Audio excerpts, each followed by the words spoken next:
حضرت موسیٰ علیہ السلام نے ایک کبتی کو تھپڑ مار دیا تھا۔ قرآن مجید کے دامن میں یہ واقعہ موجود ہے۔ تو آپ کی جلالت اور آپ کے زور کی تاب نہ لاتے ہوئے وہ وہیں ڈھیر ہو گیا اور اس کی موت واقع ہو گئی۔ تو مصر کے حالات کشیدہ ہو گئے اور حضرت موسیٰ علیہ السلام کو مصر چھوڑنا پڑا۔ تو وہ شہر مدین کی جانب جا رہے تھے کہ راستے کے اندر ایک کنواں تھا، وہاں کچھ لوگ اپنے جانوروں کو پانی پلا رہے تھے۔ تو حضرت موسیٰ نے دیکھا کہ دو پردہ دار خواتین ہیں، وہ اپنے جانوروں کو ایک سمت لیے کھڑی ہیں۔ سمجھ گئے کہ مردوں کے ہجوم میں آنا نہیں چاہ رہی، ان کا حیا مانے ہے۔ تو آگے بڑھے اور ان کے جانور ہانکے اور ان کو سیراب کیا اور پھر ان کی جانب ہانک دیے۔ وہ واپس گئیں اور اپنے والد بزرگوار سے کہا کہ ایک سال نوجوان جس کی آنکھوں میں شرم و حیا تھا، اس نے ہمارے ساتھ یہ مہربانی کی۔ تو ان کے والد گرامی نے کہا کہ جاؤ اس کو بلا کے لاؤ۔ قرآن مجید میں اس کا ذکر کیا گیا۔ فجاءتہ احداہما تمشی علی استحیاء، ان میں سے ایک خاتون حیا میں سمٹی ہوئی حاضر ہوئی۔ اس نے کہا کہ ہمارے والد گرامی آپ کو بلاتے ہیں، آپ نے ہمارے ساتھ جو مہربانی کی ہے اس کا وہ اجر دینا چاہتے ہیں۔ تو حضرت موسیٰ علیہ السلام ان کے ساتھ چلے گئے، اور جب گئے تو یہ گھر تھا حضرت شعیب علیہ السلام کا، اور یہ صاحبزادیاں حضرت شعیب علیہ السلام کی تھیں۔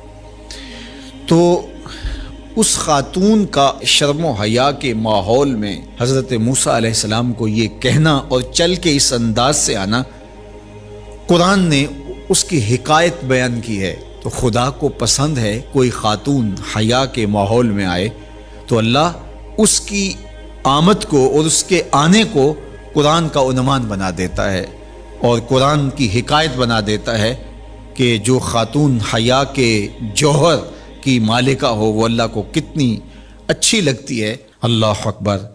حضرت نبی اکرم صلی اللہ علیہ وآلہ وسلم کا فرمان حیا کے حوالے سے، الحیاء من الایمان، حیا ایمان سے ہے۔ تو جتنے بھی ایماندار لوگ ہیں وہ پھر حیا کے جوہر سے مزین ہوں گے، مالا مال ہوں گے۔ آپ دیکھ لیجئے سب سے بڑے ایماندار تو میرے اور آپ کے آقا مولا ہیں، اور حضور کمواری لڑکی سے زیادہ حیادار تھے۔ باقی حضور کے اصحاب دیکھ لیجئے، ان کا حیا، اور حضور کی ازواج مطہرات کا حیا دیکھیے۔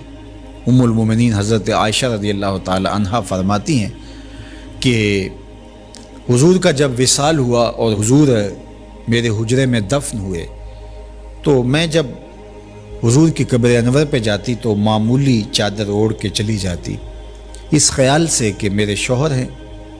پھر حضرت ابوبکر صدیق رضی اللہ تعالیٰ عنہ کا وصال ہوا تو وہ بھی ساتھ دفن ہو گئے، تو میں پھر بھی اسی حالت میں جاتی اور میں سوچتی کہ ایک میرا شوہر ہے اور دوسرا میرا والد ہے۔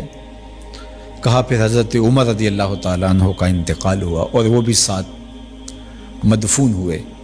تو حضرت ام المومنین فرماتی ہیں کہ اب جب میں جاتی تو میرا جانے کا انداز مختلف تھا۔ فواللہ ما دخلت الا وانا مشدودۃ علی ثیابی حیاء من عمر۔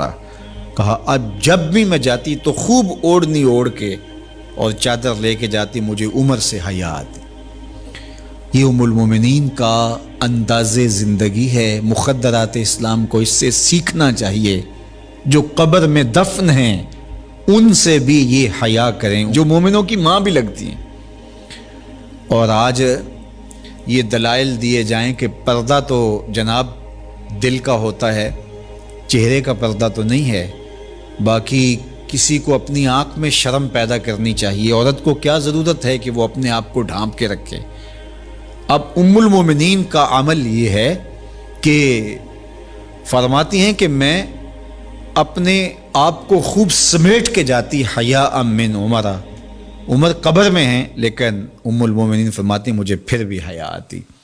اور حضرت سیدہ طیبہ طاہرہ حضرت فاطمہ الزہرا رضی اللہ تعالی عنہا نے کہا کہ عورت کے لیے بہترین پردہ یہ ہے کہ اس کو کوئی غیر مرد نہ دیکھے اور وہ غیر مرد کو نہ دیکھے۔ تو جب یہ ہمارا دین ہمیں سکھاتا ہے اور حیا کا یہ سبق دیتا ہے، بڑوں سے حیا کرنے کی تلقین کی گئی، اللہ سے حیا کرنے کی، اس کے رسول سے حیا کرنے کی تلقین کی گئی۔ صحابہ فرماتے ہیں بعض اوقات ہم کچھ پوچھنا چاہتے ہوتے تھے اور حضور کے حیا کی وجہ سے ہم ایک عرصہ تک وہ بات نہیں پوچھ پاتے تھے۔ آج دادا کے سامنے بچے جس طرح بات کرتے ہیں اور جس طرح بچوں سے حیا کا جوہر ختم ہو گیا ہے اور اس کو وہ تہذیب نو کا کرشمہ سمجھتے ہیں اور جدید دور کی کرامت سمجھتے ہیں، یہ دور جدید کی کرامت نہیں ہے، یہ جاہلیت ہے۔ بڑوں کا احترام اور بڑوں کی عزت یہ زندگی کا جمع